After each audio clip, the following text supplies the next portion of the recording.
మీ బంగారం తాకట్టులో ఉందా? నెల నెల వడ్డీ కట్టలేకపోతున్నారా? Achari gold 9030022345.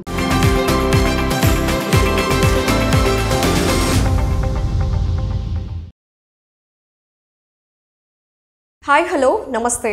Welcome to Magna TV. Nenu mi Anusha. So let us celebrate the glorious decade of Bahubali. So proud to be an Indian cinema.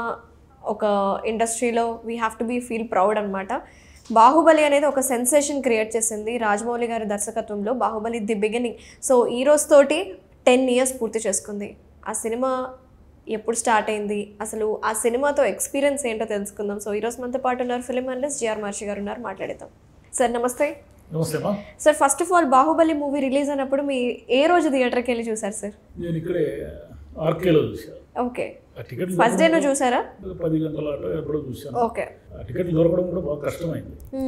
అన్ని మొత్తం ఆల్ ఓవర్ సిటీలో ఉన్న అన్ని థియేటర్లు అన్ని ఆటలు వేసినప్పటికీ ఉదయాన్నే చూడాలి అనే ఒక కోరిక వల్ల ఆ సినిమా చూడడానికి ట్రై చేస్తే టికెట్ కూడా అతి కష్టం మీద దొరికింది. ఓకే ఓకే, థియేటర్లో కూర్చున్నాను. అదొక విజువల్ ఎక్స్పీరియన్స్ అనండి, ఏమైనా అనండి. ఓకే, బాహుబలి చూసి వచ్చిన తర్వాత అదొక విజువల్ వండర్.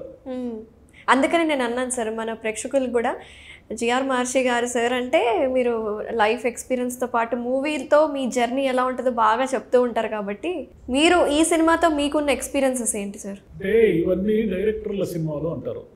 బేసిక్గా ప్రభాసు, రాణా అందరూ ఉన్నప్పటికీ బేసిక్గా అది రాజమౌళి గారి సినిమా. అది అలా ఈ కథలు మనకేం కొత్త కాదు. ఓకే, ఇలాంటి కథలు మనకు చిన్నప్పటి నుంచి వింటూ పెరిగాము, చూస్తూ పెరిగాము. నీకు విఠలాచార్య గారి సినిమాలన్నీ కూడా బాహుబలి జానర్లోనే ఉంటాయి.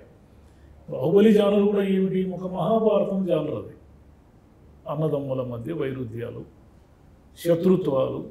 ఈ శత్రుత్వాల మధ్య వాళ్ళు ఒకరినొకరు అంతం చేసుకోవడం, కుట్రలు. ఒక కుట్ర జరిగింది, ఆ కుట్రకు ఎవరో కాదు, ఆ కుటుంబ ఆ సామ్రాజ్యానికి అత్యంత విశ్వాసపాత్రుడైన వ్యక్తి ద్వారానే కుట్ర చేయించారు.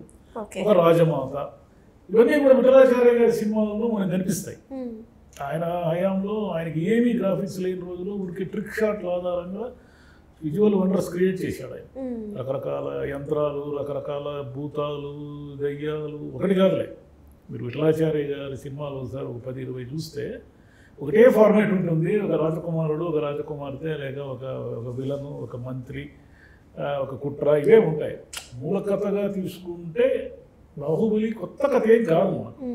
కానీ ఆ కొత్త కథను రాజమౌళి గారు నడిపిన తీరు ఉందే, దానికి అదనంగా మ్యూజిక్ కానీ, విజువల్స్ కానీ, గ్రాఫిక్స్ కానీ, సీజీ కావచ్చు, గ్రాండియర్ లుక్ కానీ, ఇదంతా కలిపితే అది ఒక అద్భుతంగా మార్చారు ఆయన.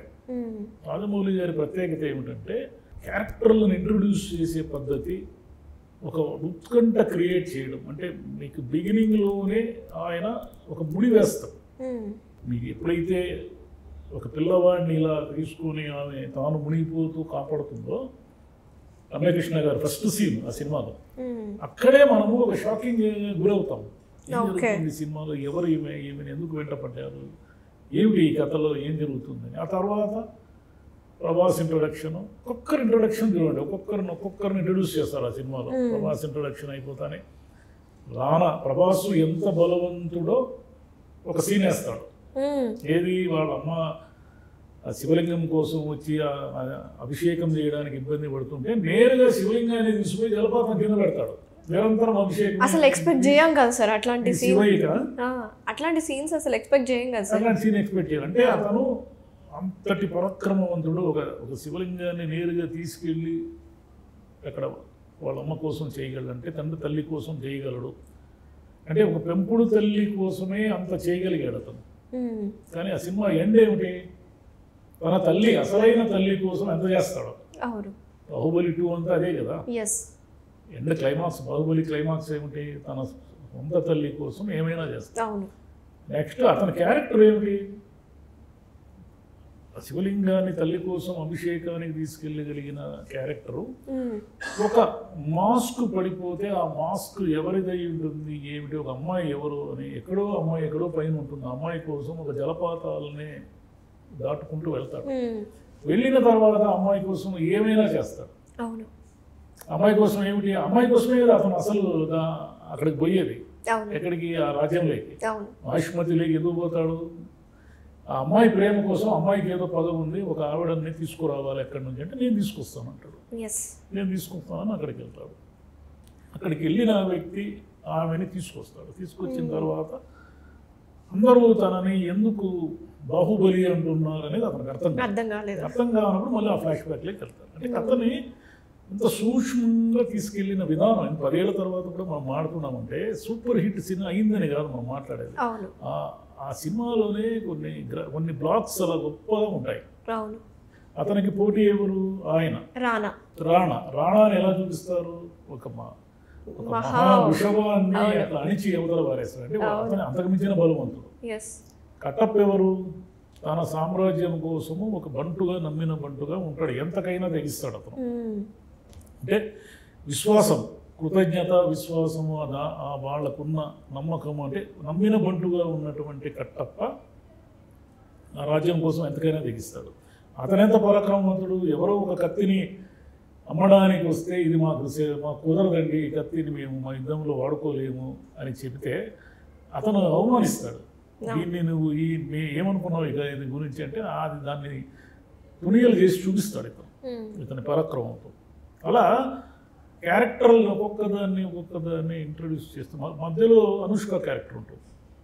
అనుష్క క్యారెక్టర్ని ఒక ఏదో కట్టివేసి బందీఖానాలో ఉన్నట్టుగా ఉన్న అనుష్కని ఆ క్యారెక్టర్ ఎలివేషన్స్కి సంబంధించిన సీన్లన్నీ కూడా ఆయన చాలా అద్భుతంగా రాసుకుంటారు. రాజమౌళి గారి ప్రత్యేకత ఏమిటంటే ఒక అద్భుత రసాన్ని పండిస్తారు స్క్రీన్ మీద. అది చాలా మందికి చేత కాదు. అందుకేనేమో ఆయన అన్ని సంవత్సరాలు గ్యాప్ తీసుకొని గ్రౌండ్ వర్క్ చేసి క్యారెక్టర్ గురించి డిజైన్ చేసి కష్టపడడం. ఎందుకంటే అతని సినిమాలు క్యారెక్టరైజేషన్ ఎంత బలంగా ఉంటుందో దాంతోపాటు ఒక అద్భుతమైన ఒక అద్భుత రసం అంటే ఏమిటంటే అందరూ దృగ్భాంతితో చూడడం, దాన్ని సృష్టిస్తాడు ఆయన స్క్రీన్ మీద. అది చాలా కష్టం. డైరెక్టర్లు చాలా మంది ఎక్కడ దెబ్బతింటారంటే మంచి ఫైటింగ్లు చేస్తారు, మంచి సీన్లు రాసుకుంటారు, అన్నీ చేస్తారు, కానీ ఒక అద్భుత రసాన్ని ఎలివేట్ చేసే అంశాన్ని పట్టుకోవడం కష్టం. దీంట్లో ఈ సినిమాలో మీకు అనేక సన్నివేశాల్లో ఎలివేషన్ కనిపిస్తూ ఉంటుంది. ఎప్పుడైతే అతను ఒక విగ్రహం కింద అనేక మంది పడిపోతూ ఉండగా ఒక్కడే ఆ తాడు పెట్టి కాపాడతాడు. కాపాడినప్పుడు అక్కడ ఉన్న వాళ్ళందరూ ఇతన్ని బాహుబలి అంటారు. అసలు గూస్ బంప్స్ వచ్చే సీన్స్ ఉంటాయి సార్. అసలు తర్వాత అందరూ ముందు తల వంచి ఎందుకు నిలబడతారు? అదే కదా, నీట్ గా ఎలివేషన్ చేయడము, షార్ట్ స్లో మోషన్ షాట్స్. మీకు లాస్ట్ వార్ సన్నివేశాలు కూడా అవి మన కొత్త కాదు, చాలా ఇంగ్లీష్ సినిమాలో చూసినవి అవి. కానీ ఆ సన్నివేశాల్లో ఉన్న బలం ఏమిటంటే ఆ క్యారెక్టర్ల బలం. ప్రభాసు తన మనుషుల్ని కాపాడుకునే విధానము, శత్రువుని చంపడానికి అవసరమైతే తన మనుషుల్ని బలిచ్చే రాణా, ఈ రెండింటి మధ్య డిఫరెన్స్ చూపిస్తారు. రమ్యకృష్ణ ఆమె శివగామి గుర్తిస్తుంది. అది శివగామి గుర్తిస్తుంది. శివగామి భర్త ఏమిటి? తన కొడుకు మాత్రమే పైకి రావాలా, తన కొడుకే నెక్స్ట్ చక్రవర్తి కావాలా అని గుడ్డిగా కోరుకునే ఒక మూర్ఖపు రాజు నాజరేశ్వర క్యారెక్టర్. అంటే ప్రతి క్యారెక్టర్కి ఒక ఎలివేషన్తో పాటు క్యారెక్టరైజేషన్ ఉంటుంది, ఒక ప్రత్యేకమైన లక్షణం ఉంటుంది. క్యారెక్టర్లు ఊరికే పాసింగ్గా స్పెసిఫిక్ క్యారెక్టర్స్ ని కూడా ఆయన సెలెక్ట్ చేస్తారు. ఆయన ప్రతి చిన్న క్యారెక్టర్ని మనకు రిజిస్టర్ అయ్యేలా చేస్తారు. అడివిశేషు వేసిన చిన్న క్యారెక్టర్ కూడా మనకు రిజిస్టర్ అవుతుంది ఆ సినిమా. ఆ సినిమాలో ఉన్న అందరూ నటులు కూడా కనిపించే నటులు 2 నిమిషాలు 3 నిమిషాలు ఉండేవాళ్ళు కొంతమంది ఉన్నారు. వాళ్ళు కూడా రిజిస్టర్ అవుతారు మనకు మైండ్లో. Exactly sir. తమన్నా అట్లా ఆ పాండ్లో ఇట్లా ఫేస్ వాష్ చేసుకునేటప్పుడు ఒక అమ్మాయి ఉంటుంది కదా, భాను, తను బిగ్ బాస్కి వెళ్ళడము, తనకు ఫేమ్ రావడం కనిపించే తను ఓన్లీ మీరు అన్నట్టు 3 to 4 minutes. రాజమౌళి గారి ప్రత్యేకత ఏమిటంటే ఆ ఫ్రేమ్లో వచ్చే ప్రతి క్యారెక్టర్ కూడా మనకి రిజిస్టర్ అయ్యే విధంగా అలా రూపొందిస్తారు ఆయన. అది ఆయన గొప్పతనం. అంటే వరుసగా సక్సెస్ తీశారు కాబట్టి గొప్పవడం అనడం లేదు, కానీ ఆయన తీసుకునే శ్రద్ధ ఉందే ప్రతి దాంట్లోనూ, మ్యూజిక్లోనూ కానీ ఎక్కడ ఏమి రావాలి, ఆయన వచ్చి ఆ పాటలు లేదా ఒక రకమైన బ్యాక్గ్రౌండ్ బీజిఎం వస్తుంటుంది ఆయన సినిమాల్లో. ఇవన్నీ కూడా ఎక్కడ ఏమి రావాలో అవే వస్తాయి. ఇంకోటి ఏమిటంటే బాగా గొప్ప దర్శకుల లక్షణం ఏమిటంటే వాళ్ళ సినిమాల్లో మనం ఎక్కడైతే ఇంటర్వెల్ ఉంటుందో అనుకుంటామో అక్కడ ఇంటర్వెల్ ఉండదు. దానికి మించిన బ్యాండ్ ఒకటి ఏర్పాటు చేసి ఉంటారు మనకు. అవును. నిజానికి ఈ సినిమాలో బాహుబలి ఎక్కడ రావాలి ఇంటర్వ్యూలు? ఎప్పుడైతే అతను అది లాగుతున్నప్పుడు బాహుబలి బాహుబలి అని అరుస్తూ ఉంటారో, రాణా ఒక రకమైన క్రూరంగా చూస్తూ ఉండగా అతనికి మించిన అతని బ్యాక్గ్రౌండ్ లో బాహుబలి, అసలైన బాహుబలి అక్కడ రావాలి ఇంటర్వ్యూలో. కానీ వై కట్టప్ప కిల్డ్ బాహుబలి దగ్గర వేసినారు, మధ్యలో వేస్తాడు. వీళ్ళందరూ ఉన్నప్పుడు ఏం జరిగింది అనే చోట వేస్తాడు. వాళ్ళని తీసుకెళ్ళడం అంటే అలా ఆ అద్భుతాన్ని ఎలా పండిస్తాడంటే ఆయన, మనం కొన్ని లాజికల్ కూడా మర్చిపోతాం. మీకు ఆ ఫైట్లో ప్రభాస్ని కత్తితో కొడితే కత్తి విరిగిపోతుంది. అంటే అతను ఎంత దృఢకాయుడు అంటే, వజ్రకాయుడు అంటే ఏమిటంటే కత్తితో కొట్టినా కూడా కత్తి విరిగిపోతుంది, కానీ ఆయనకేమి కాదు. అంతటి శక్తివంతుడు ఇతను అనేది ప్రూవ్ చేస్తాడు. అంటే బాహుబలిలో అంటే మనం ఇన్నేళ్ల తర్వాత బాహుబలి గురించి మాట్లాడుకుంటున్నాము. ఎప్పటికీ ఎందుకు అంటే కొన్ని క్లాసిక్స్ ఉంటాయి అట్లా మాట్లాడుకోవచ్చు ఎప్పుడైనా. అంటే బాహుబలి ఒక బెంచ్ మార్క్ పెట్టిపోయింది. ఎగ్జాక్ట్లీ. ప్రపంచమంతా కలెక్షన్లు చేయడం ఒక పద్ధతి అయితే, ప్రపంచానికి మన సినిమాని పరిచయం చేయడం అనేది ముఖ్యమైన విషయం అయితే, అలాంటి సినిమాలు ఎవరైనా చేయి పెడితే గీస్తే బాహుబలి లెవెల్లో తీయాలి. అదొక బెంచ్ తీయలేరు, పోల్చేస్తారు. అంతెందుకు సార్ పోల్చుకొని చూస్తారు. బాహుబలిలో ఉన్నంత విజువల్ ఎఫెక్ట్స్ దీంట్లో ఎక్కడ ఉన్నాయి, ఇది ఊరికి వేస్ట్ అనేస్తారు. ఎగ్జాక్ట్లీ. అంతెందుకు సార్, రీసెంట్గా మనం కన్నప్ప మూవీ రిలీజ్ అయింది కదా, common audience point of view ఎలా ఉందంటే బాహుబలిలో ఉన్నట్టే ఉంది కదా సీన్స్ ఇవి.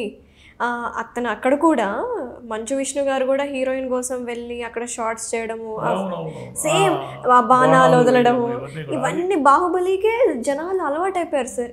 సేమ్ బాహుబలిలో ఉన్నట్టే ఉంది కదా అని కామన్ ఆడియన్స్ అంటున్నారు. అది పోలికలు వస్తాయి.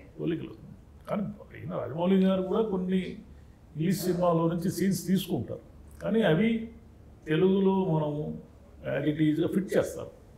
శాంసన్ అండ్ డిలైలా అనే ఒక సినిమాలో హీరోయిన్ కోసము ఒక పెద్ద కూజ, అంటే మానవ మాతృడు మోయలేని ఒక కూజ అని అతను శాంసన్ మోసుకొని వస్తాడు. ఆ సీన్ని శివలింగానికి కన్వర్ట్ చేస్తే ఈ సీన్ అవుతుంది. కానీ ఆయన చూసిండకపోవచ్చు, ప్రేరణ అనేది ఎక్కడి నుంచైనా తీసుకోవచ్చు. నేను అది అనే మాట నేను మాట్లాడినా, కానీ అలాంటి సీన్లు చూసాం మనం అనేక సినిమాల్లో. లాస్ట్లో వచ్చిన యుద్ధ సన్నివేశాలు చాలా సినిమాల్లో చూసినప్పటికీ కూడా ఆ డిజైన్ చేసిన తీరు, వాడు ఏదో పిచ్చి ఏదో భాష కిలికిలి భాష ఏదో మాట్లాడు కదా, ఆ భాష మాట్లాడము, అక్కడ ఉన్న హ్యూమన్ ఫేస్ ఒకటి ఉంటుంది. యుద్ధంలో ఉన్న బీభత్సానికి హ్యూమన్ ఫేస్ని జోడించడం వల్ల ఆ సీన్లు మనకు నచ్చుతాయి. అంటే అతను తన మనుషుల్ని కాపాడుకుంటాడే తప్ప బాహుబలి తన మనుషుల్ని బలివ్వడు అనే ఒక మెసేజ్ ఉంటుంది ఆ లాస్ట్ సీన్. అది మనకు పట్టుకుంటుంది, ఆ ఎమోషన్ పట్టుకుంటుంది.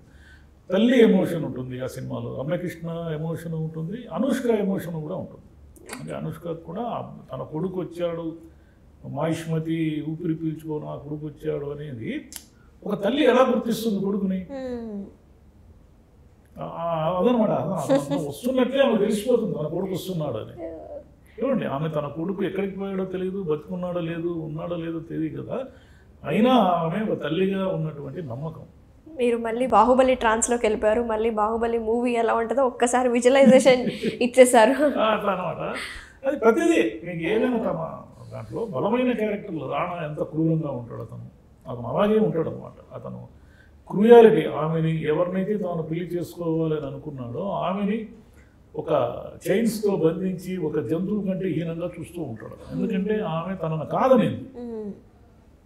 కాదన్న ఆమెని అలా తను ఒకప్పుడు ఇష్టపడిన అమ్మాయిని కాదన్న కోపంతో అంత క్రూయల్గా వ్యవహరిస్తాడు ఆయన. అదంటే అతని క్యారెక్టర్ అది.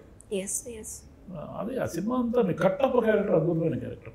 ఈ సినిమా మీద వచ్చినన్ని మీమ్స్, రీల్స్, లేదా టిక్ టాక్ బహుశా మన తెలుగులో ఏ సినిమా మీద వచ్చే అవకాశం లేదు. ఒక సెన్సేషన్ క్రియేట్ చేశారు. దీని మీద వచ్చినన్ని సెటైర్లు, దీని మీద వచ్చినన్ని ప్యారడీలు, దీని మీద వచ్చినన్ని స్కిట్స్, కామెడీ స్కిట్స్ ఎన్ని వచ్చాయి లెక్కే లేదు, అన్నీ వచ్చాయి. అయ్యి సార్, మళ్ళీ ఒకసారి బాహుబలిని గుర్తు చేసుకున్నాం. Baahubali the beginning. సో ఇప్పుడు గ్రాండ్ ఇయర్ డికేడ్ అయింది, ఒక 10 years సెలబ్రేషన్స్ జరుగుతున్నాయి.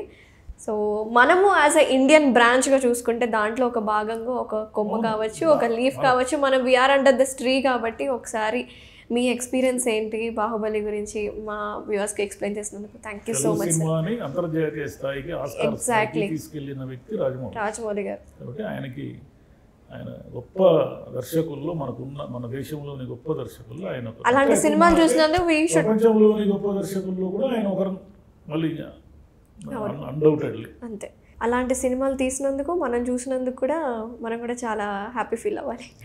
థ్యాంక్ యూ సార్, నమస్తే. Thank you.